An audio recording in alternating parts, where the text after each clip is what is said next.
This is the book of Ecclesiastes, chapter 1, verse 9. And it says, "The thing that hath been, it is which shall be, and which is done is that which shall be done, and there is no new thing under the sun. Is there anything whereof it may be said, See, this is new? It hath already been of old time, which was before us." A Shalom Akim, Shalom, Shalom, giving all honor, all praise and glory to Yahweh, Ba'ashim, Yahweh Shai, Ba'ashim, Makakwadash. Double honors to the apostles and the elders of Great Millstone, who teach us his truth, and salutations to the sincere Akim and Al-Qatham who listen.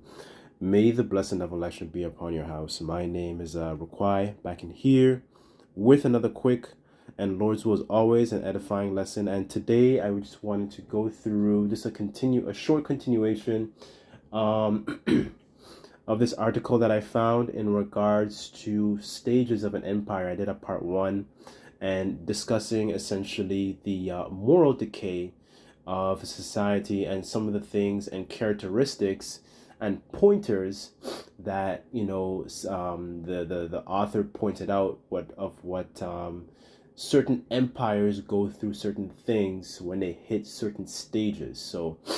Um, so the name of the article, just as a refresher, is called The Life Cycles of Empires, right? So it basically goes through different chapters of an empire and what they essentially go through. So just as a quick refresher, I'm just going to read them. And it says the age of outbursts or pioneers. You have the age of commerce, right? So dealing with money. The age of affluence, so the abundance of wealth. Then you have the age of intellect, right, where people's minds are actually, they're expanding, utilizing the money and the capital and the resources that they have, right? But as things and time goes on, you have the age of decadence, which it describes us a rotten moral decay of society and some of the things that occur, right? So I did a part one to this, so you can check that out.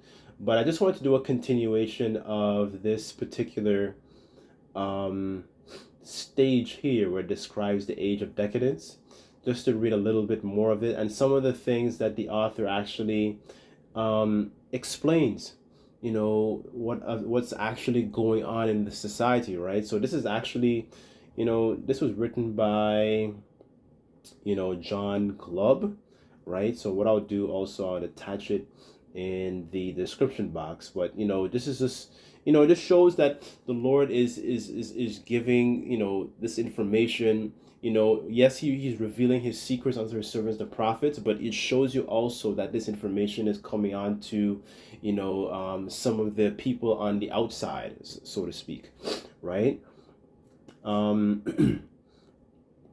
Right, essentially. So here it says a third characteristic, of which the foundation was laid of the age of intellectualism, the age of decline, is associated with philanthropy, generosity, and sympathy, for other, sorry, for other races and nations. And that's something that you commonly see, with the this particular stage, right? And that's something you're very often seeing with this particular empire, because as Matthew 24th chapter describes, you have wars and rumors of wars. You have certain groups of people being displaced. You have certain people that are in the media, in the news, gathering a lot more sympathy, as opposed to you tribes. You tribes are kind of like seen as you're put on a back burner. Your welfare is not seen as something that is you're particularly cared for by this society, right? If you're on the news and the media, you're pretty much spoken about in a negative light, right? So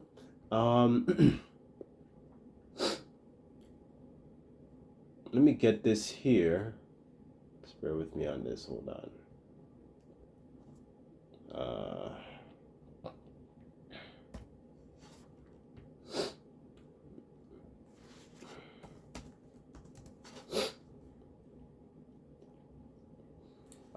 This is Jeremiah chapter 15, verse 5, and it says, "For who shall pity thee, O Jerusalem? Or who shall bemoan thee?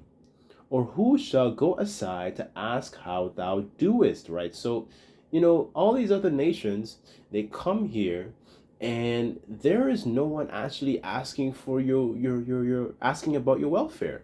They acquire certain substance, jobs, they get put up in hotels, so a lot of these different tribes, I'm not sorry, not tribes, but all these other nations, the heathens, whether they might come from Palestine or the state of Israel, from South Africa, all the welfare of these other nations are well looked after.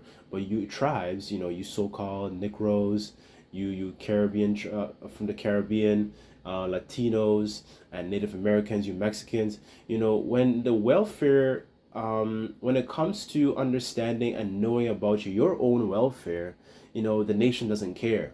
So what does that fuel?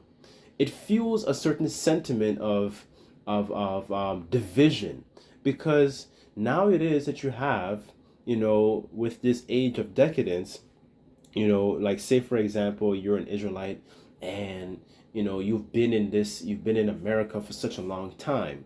You've done the things that they told you to do. Okay, you get your full-time job, you pay your taxes, you file your taxes, you just live as a good citizen. But here it is, all this care for the other nations, they come along, and when you want something done for yourself because you've been in that particular nation for such a long time, you're basically disregarded, right? You're not seen as important. Your needs are not put at the forefront, as opposed to the welfare for these other nations, right? So that fuels a certain type of sentiment of distaste for your leaders, and it fuels a certain sentiment of division too, right? So let me get another one here.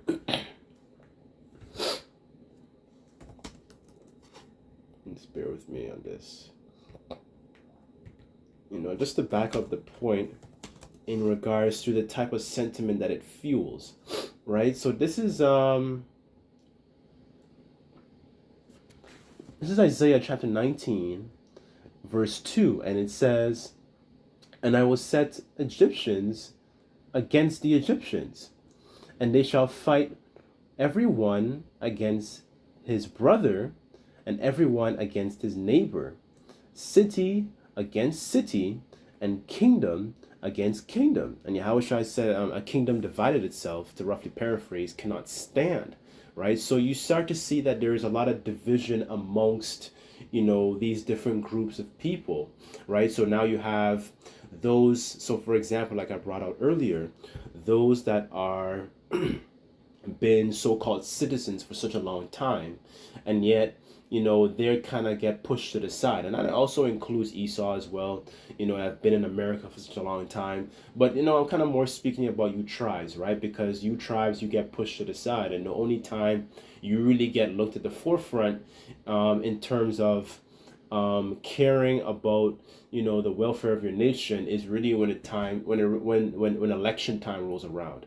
Other than that, you're not really seen in a positive light. So the only time you're actually seen as you're someone who's cared for is when election time rolls around, or if there's sports, or when there is entertainment, because that's all you're seen as. You're not seen as people to be well respected after, right? Well sought after, right? So let me go back to the article here. Just bear with me.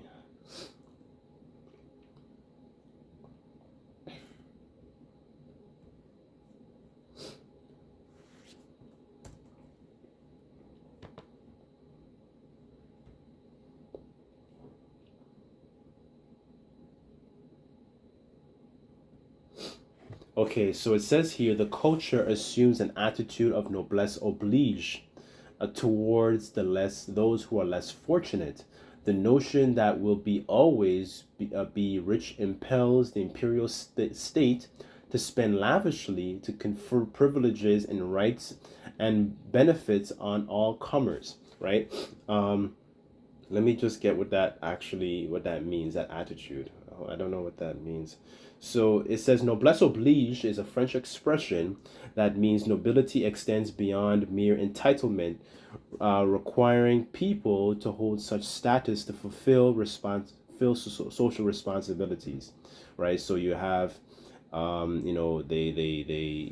might, care for them at your local soup kitchen. They might, for example, whatever, particular social welfare, caring for the homeless, so on and so forth, right? So it says, for example, a primary obligation of the nobleman could include generosity towards those around him, right? So this is the kind of attitude. Oh, hold on, there's a little bit more, and it says the inferred responsibility of privileged people to act with generosity and nobility towards those who are less privileged. And all these, this sort of attitude that they have, if the people who rule the society, I should say, were actually governing the society with understanding, they would know that, within, as a matter of fact, let me get Psalms 50.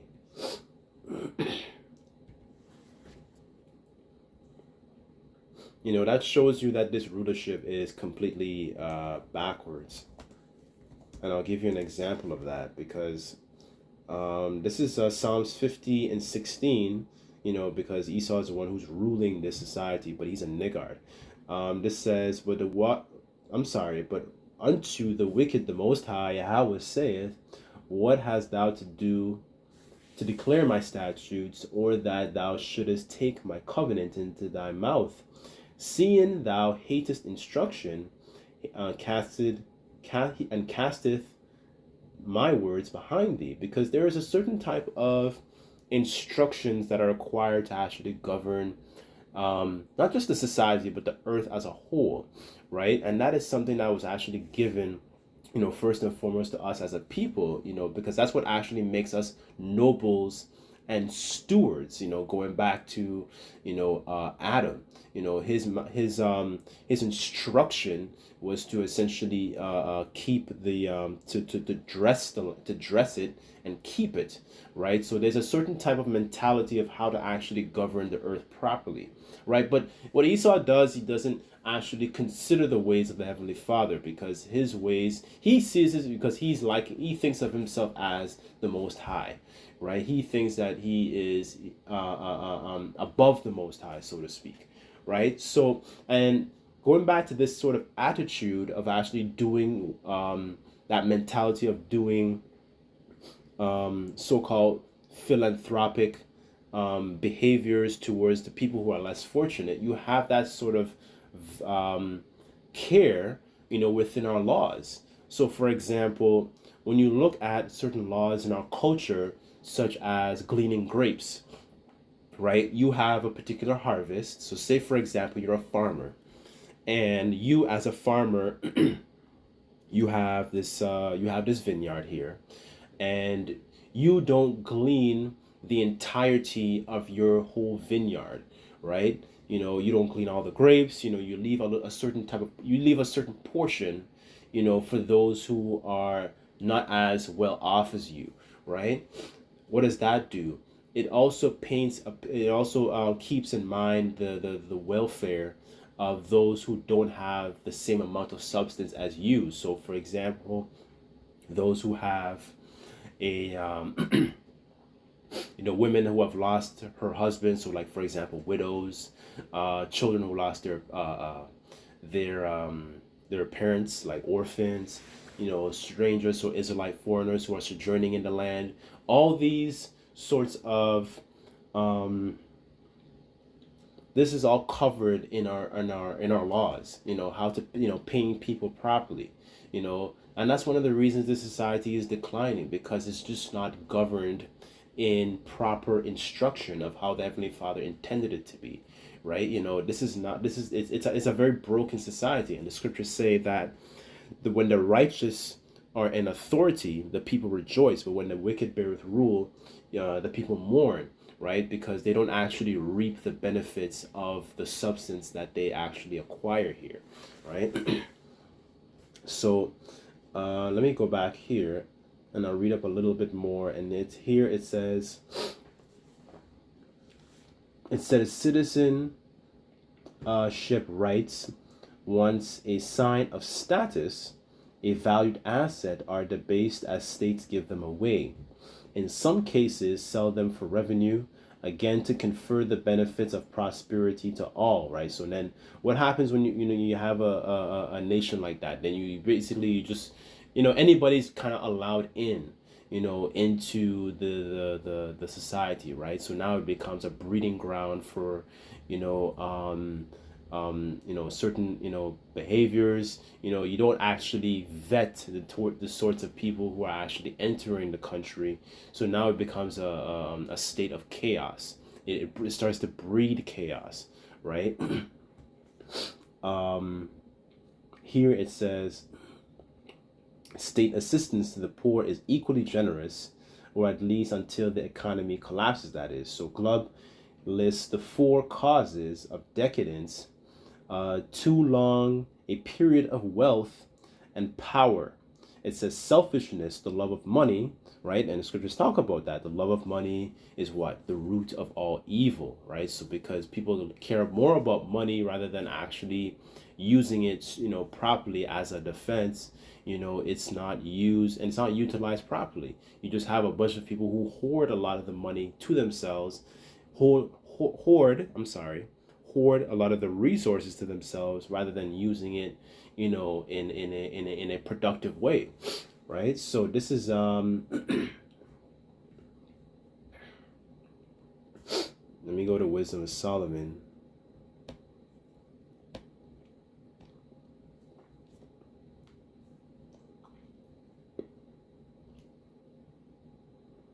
This is Wisdom of Solomon, chapter 6, verse 24. And it says, but the multitude of the wise is in the welfare of the world, and a wise king is upholding of the people. Receive therefore instruction through my words. It shall do you good, right? So going back into that instruction, Esau doesn't like proper instruction of how to actually govern a society as a whole, right? This is the mind frame of a wise king, right? An unwise king also, as the scriptures say, destroyeth his people, right? And that is what is actually playing out upon this Babylonian system. Let's see here. Just a little bit more, and I'm just going to read this again. And it says, lists 4 causes of decadence: too long of a period of wealth, power, selfishness, the love of money, and a loss of sense of duty, right? So essentially it's an eroding away. And then that's a very good point, actually, because throughout the last couple years, you have the younger generation. So what generation is that? Not Generation X. It's Generation Z, if I'm not mistaken. The ones that come after millennials. Anyways, the younger generation, they don't have a strong sense of duty because they don't feel the need to actually pick up arms and go fight, right? But what we know pursuant to the scriptures, then there will be a time where the nation's going to be stirred up and it's going to be a World War III, right? So we see that because it's a society now that's people just have that a laissez-faire attitude. They have a let it be sort of attitude. They don't actually consider the future, right? And also within their own nation, they're starting to see their own shameful spewing from not only their their politicians, but from their own presidents. So they don't feel the need to actually care for the very land and go fight for the very land that they're on at the moment, right? And that's one of the things. As a matter of fact, let me get that, because that's a very distasteful thing. That's a shameful thing upon a nation. Let let me just get this here. And that America is very what's the word I'm looking for? They're very well known for this kind of behavior. This is Sirach 26 verse 28, and it says, "And there be two things that grieve my heart, and the third maketh me angry, a man of war that suffereth poverty, men of understanding that are not set by, and one that returneth from righteousness to sin. The Lord prepareth such are one for the sword," right? So the men of war is the part, I wanted to kind of hit the nail on the head here, because you have a nation, that is so engulfed in decadence where they don't actually take care of their own citizens. They don't actually take care of their own vets, that go and they fight, in their military, right? They're suffering, they're poor on the street. So now that, the younger generation seeing that, they don't see an incentive for them to go and risk their lives, for fighting for the sake of their own country, right? So essentially you start to see there's what's the word I'm looking for? Just more shameful spewing. They don't see the need to actually go and care and risk their lives for a nation that doesn't care about their own citizens, right? So so that's pretty much it. Lord's will, this lesson, was quick, edifying. And so I'd like to give all praises, glory, and honor to Yahweh Bashim Shai. Until next time, I say Shalom.